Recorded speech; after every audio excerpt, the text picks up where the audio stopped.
गाना गाई नो ओकर बाद राकेश मिश्र के आ कलू जी के ओने बैठ के हम सुन सकत नहीं हमरे में क्षमता बा जे हमरा के कोई कुछ करे जाए भाई हम बैठ गए तो सैया जा अरे कवना कोरैती आ देखो गोलू राजा के ठोकर आ गोलू राजा के कट्टी न लगे हो यही से गोलू राजा धोती कुर्ता में रहले अरे राजा नियम अरे काम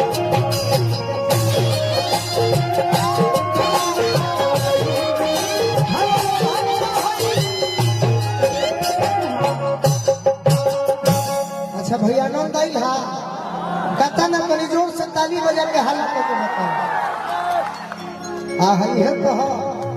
इंग्लिश में कहल जाए this is quality of Anjali Singh and Golu Raja मोह ए भारती तो सोइया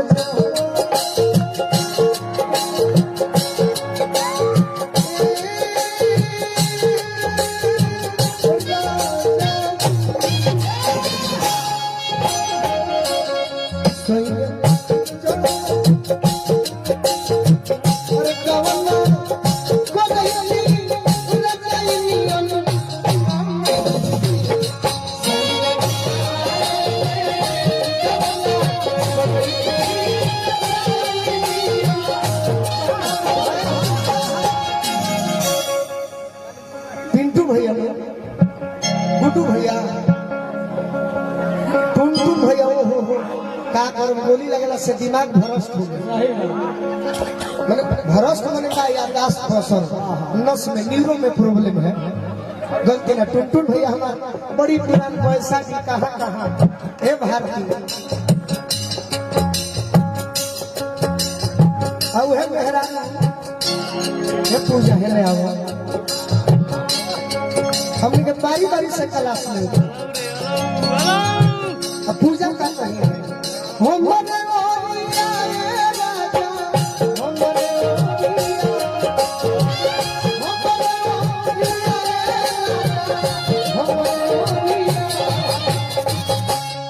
चंदन भैया के परिवार से है चाचा जी अशोक सिंह जी गार्जियन है चंदन भैया के पिताजी तो टाइल्सों के दुकान पर रहे लो तो उन्हीं से नुरुनाथ रहे अपना लयदारी घर हम देखले भाई हमरे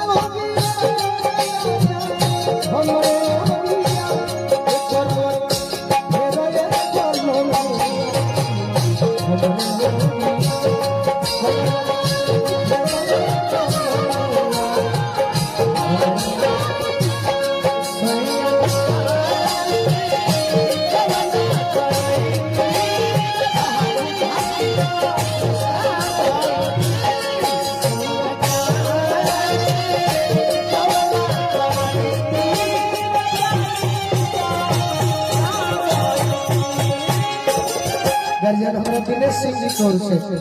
हजारों हजार रुपए पुरस्कार राउरेशन पुरस्कार बाकी हम दहिना हाथ से ले लेंगे ले में काफे लागता न्यूरो प्रॉब्लम है अच्छा मुर्गी के करे देखे के बाहर उठा के बताएगा जेकरा देखे के दिल से मन होई तो मुर्गी मारल जाई ई लोग के हम चेक करो न कर रहे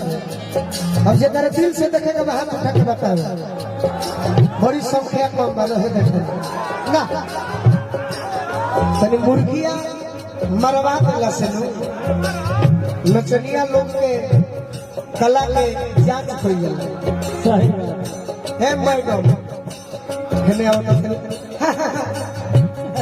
लगलो बात मुर्गी पता हर दिन परीक्षा का मुर्गी मार देबो ओरिजिनल निकल जाइए अरे सब सीख लीजिए तनी मुर्गी देखा मुर्गी जानते हो किसे कहते हैं भोजपुरी में मुर्गी और कपार में चुरुकी पुरान घर में भुरुकी और लहसुन कोड़े खाती खुरपी बहुत जरूरी है अच्छा तार नाम का है अनुष्का तो मान लो हम कोहली हम तनी मुर्गी दिखाओ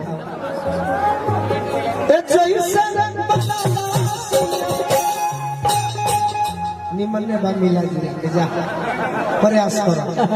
नंबर 30 नंबर हाँ हाँ हाँ पूजा तू तो भाई तार मुर्गी के कौन काम बा अतना ना भगवानवा सुंदर बना देले बा यही तरीका पर माल टाल लेते आधा देखा के गलतियों पर तो माफ हो जाए कि है अरे जैसे ही ना भाई कोनो बात ना भारती के मुर्गी देखो यार भारती का हर मुर्गी देखी ओरिजिनल कलाकार इहो लोग निमन बा बाकी सर्व गुण संपन्न के है कि जैसे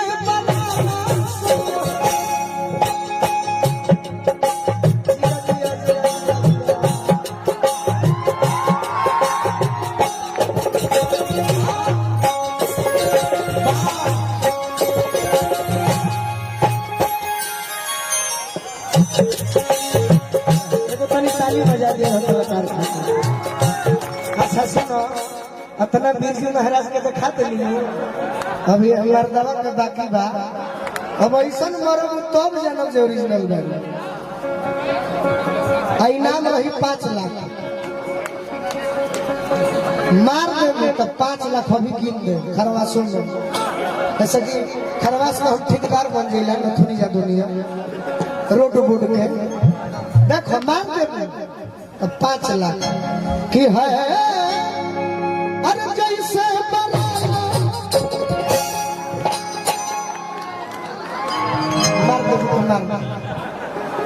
मार दो शिवानी तू बुझाता तैयारी कइले बड़ी ऊपर यही सब फर्क बैठल बड़ी केहू से ना मारे जीवन में ना जैसे कि मर्द के मुंह की है बाकी आवा हा हा का कही